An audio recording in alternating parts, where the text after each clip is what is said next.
Hi friends. Please subscribe and help me get my first 1,000 subscribers. It's one click for you, but for me it's a huge encouragement and motivation. Thank you to everyone who has already subscribed. I hope you enjoy this story. Let us go. The courtyard was dark and quiet, as if the world had already gone to sleep. The streetlights flickered lazily, casting long erratic shadows on the empty asphalt. I killed the engine of my Camry, rubbing my eyes with the heel of my hand before reaching for the case file on the passenger seat. Another long day. It was nearly midnight in Seattle, the mist settling in like a heavy blanket, and I had just gotten back from the firm. When I stepped out of the car, something crunched under my dress shoe. I looked down. Paper. But it had not just fallen there, it was placed neatly, right where I would step, as if someone had slid it under my door just moments ago. The sheet was folded in half, the edges slightly crumpled, like someone had been clutching it for a while. Instantly, my stomach tightened. A parking ticket? A flyer for a new gym?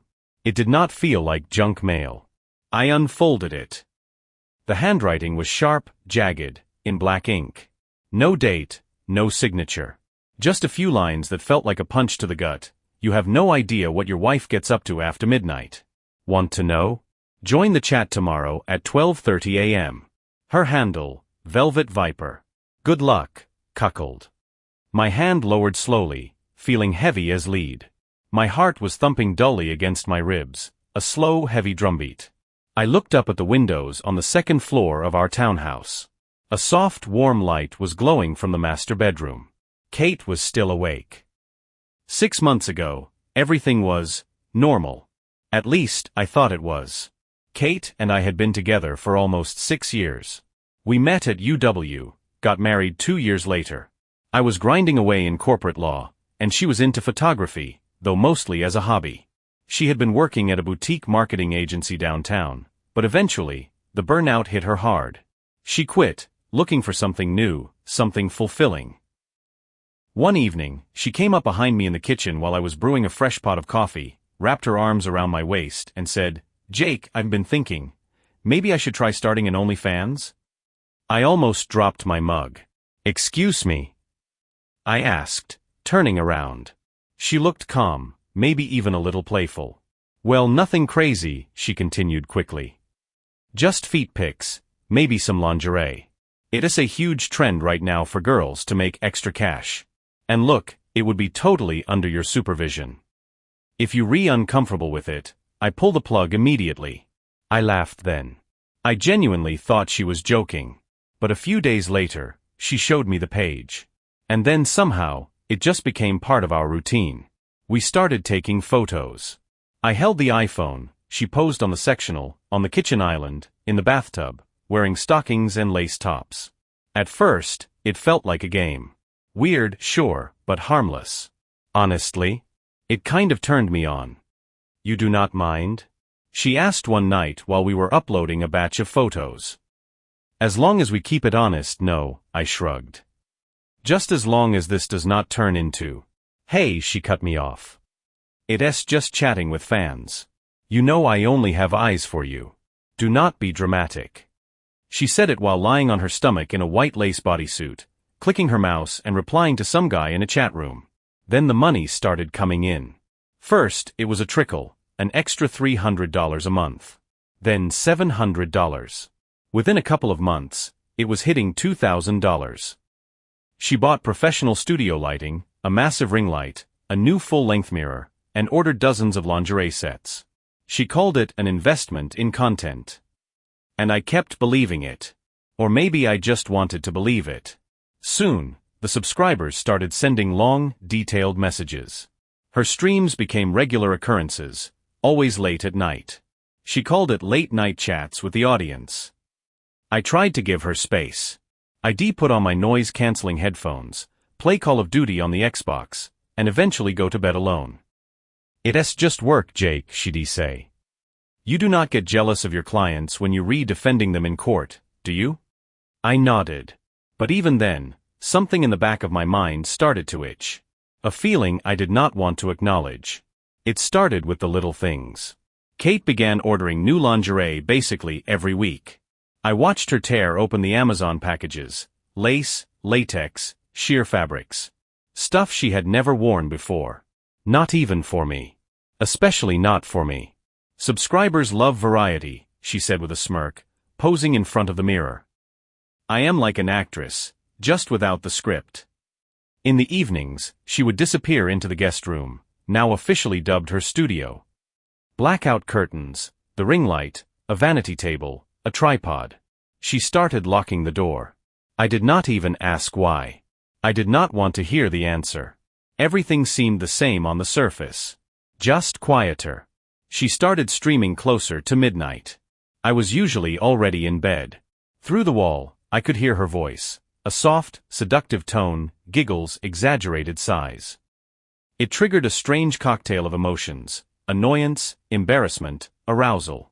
Sometimes I listened, on purpose. Then I hated myself for it. Shooting in the city tomorrow, she said the next day, throwing a trench coat over an ultra-short dress. I'll be gone for a few hours. The client is a photographer. Just a creative collab. Creative, huh? I asked, not looking up from my monitor. She stopped at the door, looking at me with a slight squint. What does that mean? You do not trust me? Or are you jealous? Just clarifying. Jake, her voice dropped a few degrees. If you do not trust me, just say it. But I've been transparent with you from the start. This is a job. People pay. We make money. It's all above board. She kissed me on the cheek and left, leaving behind a scent of vanilla and doubt. Then I noticed she put a password on the laptop. Our laptop, the home computer we used to watch Netflix and plan vacations on. Now it was a digital fortress. What's with the password? I asked. Privacy is a huge part of the brand, she smiled. Some clients pay for exclusivity. They need to feel like I am only for them. I see a not risk accidental leaks. I held my tongue. I nodded. But inside, the tension was coiling like a spring. And then came that night. The night I came home late and found the note. I did not tell her about the piece of paper. I lay down next to her in bed, watching her scroll through TikTok. She rested her head on my chest as if nothing was wrong. I stared at the ceiling. The alarm clock read 12:12 a.m. There were 18 minutes until the stream, but I could not make it. I drifted off into a restless sleep. The next evening, I sat down at my old laptop in the home office. I created a burner email. I registered on the site, lied about my age, paid the monthly subscription fee, and found the handle, Velvet Viper. She was already online. The camera was set up at a high angle, bathing the room in soft violet light. On the screen was Kate, my wife. She was wearing sheer black lingerie, her hair loose and messy in a calculated way. She was smiling, chatting with subscribers, answering questions, cracking jokes, making eyes at the camera. Hey, my sweethearts. It's Friday, which means tonight is special. I want to do a private stream for the most generous among you. She bit her lip, looking heavily into the lens. And tonight, it is going to get really hot. A countdown appeared on the screen. Private stream starts in 5 minutes. I sat there, unblinking. My hands were freezing. The pulse in my temples was hammering like a gavel. When the stream switched to private mode, the public chat vanished. It was just her. But her gaze changed. It became more focused. More personal. As if she already knew exactly who she was talking to. I'm so glad you came back, she said, sliding a strap off her shoulder. Yesterday was incredible. Do you want me to do that thing you liked so much again? She was not saying this to the screen. She was talking to someone. The camera tilted slightly. Someone was holding it. I recoiled from the laptop as if I'd been electrocuted. You read just like that guy yesterday. Do not worry, honey, my husband will not find out anyway, she laughed. The laugh was light, almost joyful. A second later, a man stepped into the frame. Real. Flesh and blood. Strong build, tan skin, tattoos on his forearms. The camera swayed a bit as he placed his hands on her waist and leaned in. She did not resist. She was hosting this stream with him. Everything happening was real. No filters. No editing. No lies. Only now, Everything was crystal clear. That night, Jake could not sleep. He lay on his back in the dark room, barely breathing. Sweat ran down his temples. The pillow felt hot as a furnace, but Jake did not move. When he finally drifted off, the memory of that moment crashed over him again. The laptop screen glowed in the darkness. Weak, violet light, just like in her studio. Everything seemed familiar, but twisted, different from that evening. "I'm so glad you came back," she murmured. Her voice was too close, sounding like it was inside his skull. The strap slipped off her shoulder. Smoothly, like a raindrop sliding down a window pane. He wanted to mute the sound, slam the lid shut, wake up, but he could not move a muscle. His arms felt like they were encased in cement. He had to watch. Yesterday was incredible. "Do you want me to do that thing you liked so much again?" But now, there was no warmth in her voice. It was predatory, almost theatrical. The camera shook. Someone was holding it, bringing it closer to Kate's face. She was not looking at the viewer. She was looking right into Jake's eyes. "You read just like that guy yesterday." "Do not worry, honey, my husband will not find out anyway," she laughed, like a high schooler caught pulling a prank. But now the laughter stretched, becoming hollow mechanical, like a recording on an old tape deck. It looped, ringing in his ears. The same man appeared in the frame. But now he was taller, broader, his face blurred out, like it had been scrubbed with digital noise. Only the tattoos on his chest pulsed, looking alive. He slowly brought his hands to Kate, placing them on her waist. Jake wanted to scream, not from fear, but from a wild, desperate powerlessness. She did not just accept it. She whispered something in the man's ear, smiling. And then, she turned straight to the camera, locking eyes with Jake, and whispered, "You'll forgive me anyway. You always forgive." The image blurred. The screen flickered, and suddenly, he was in the man's place. Same lingerie, same pose. She pressed against him, breathing against his neck, saying, "The role of the sucker really suits you. Honestly." Jake opened his eyes. And woke up. In total silence. His heart was pounding, his t-shirt stuck to his back with cold sweat. He sat up, staring into the dark. There was nothing there. Just the echo of her laughter, stuck somewhere inside his head. The morning was surprisingly standard. Sunlight flooded the kitchen, highlighting dust motes dancing in the air. The smell of fresh coffee filled the room, and the toaster oven ticked rhythmically. But inside me? Just a hollow emptiness. A void that started as a ringing in my ears and was slowly calcifying into ice. Kate was standing by the stove wearing one of my dress shirts.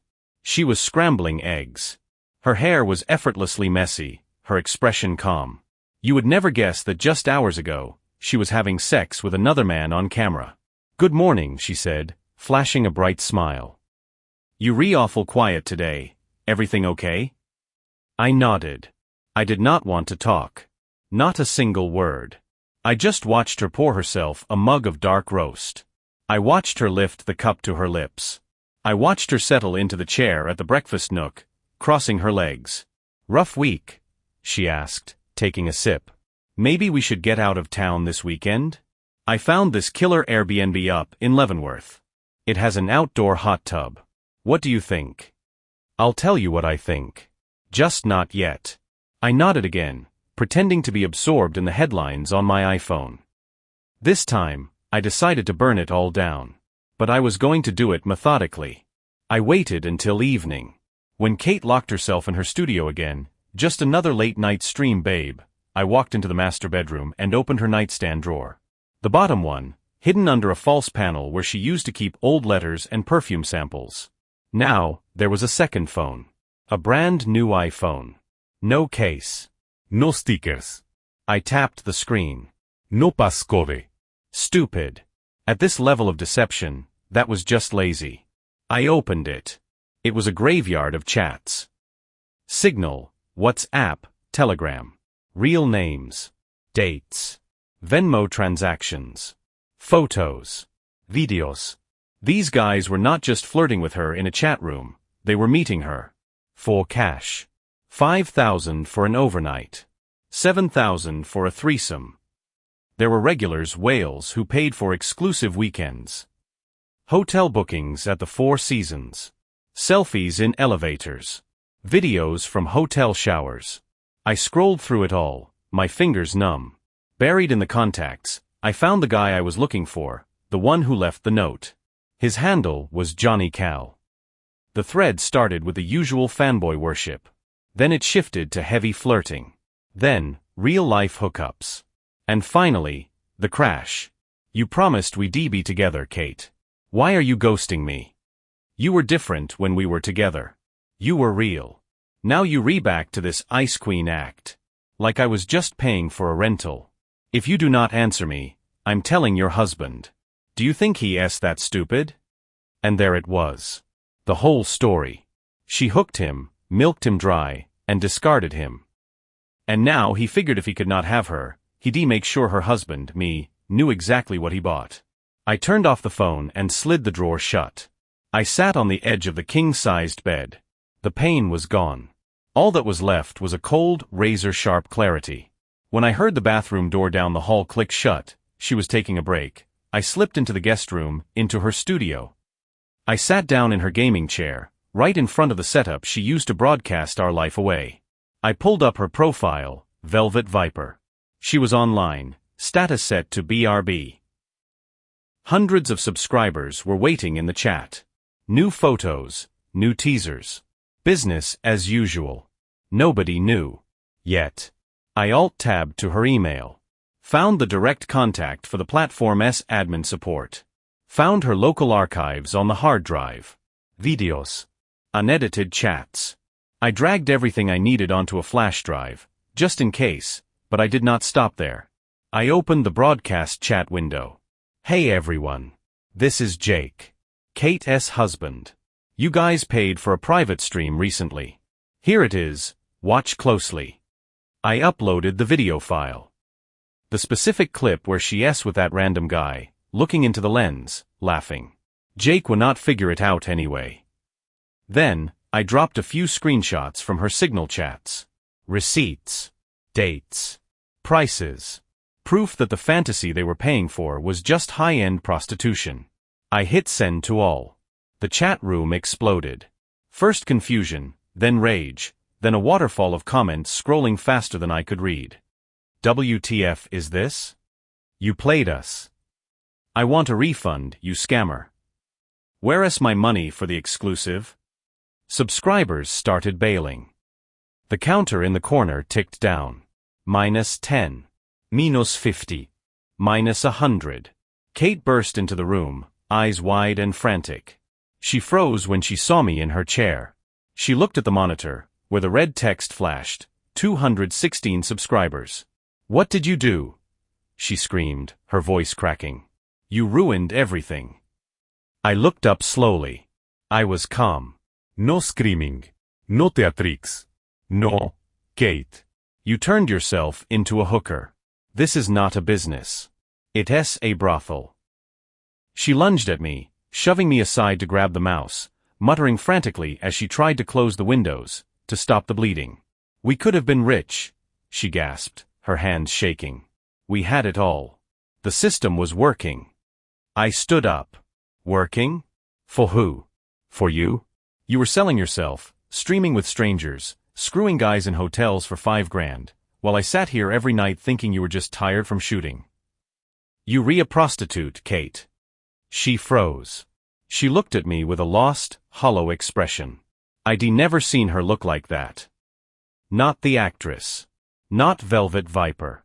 Just the woman I used to love, who had betrayed me with a level of cold calculation I could not comprehend. Jake. She whispered. I thought it did not mean anything. Listen to me. Stop, I held up a hand. Do not spin this. Do not lie, not now. I turned to the door. But halfway there, I stopped. I pulled her backup iPhone out of my pocket, opened the contacts, and selected a custom list she had made, top 10 whales. I selected all. And I typed one final message, you guys were not the only ones. Here's your exclusive video. I hit send. She screamed when she realized what I'd done. She paced around the house like a trapped animal, throwing accusations, sobbing hysterically. Why did you do that? We could have been set for life. Everything was under control. And then, she just went silent. And in that silence, I saw something in her eyes I had not noticed before. A void. She did not love me. She did not respect me. I was just convenient.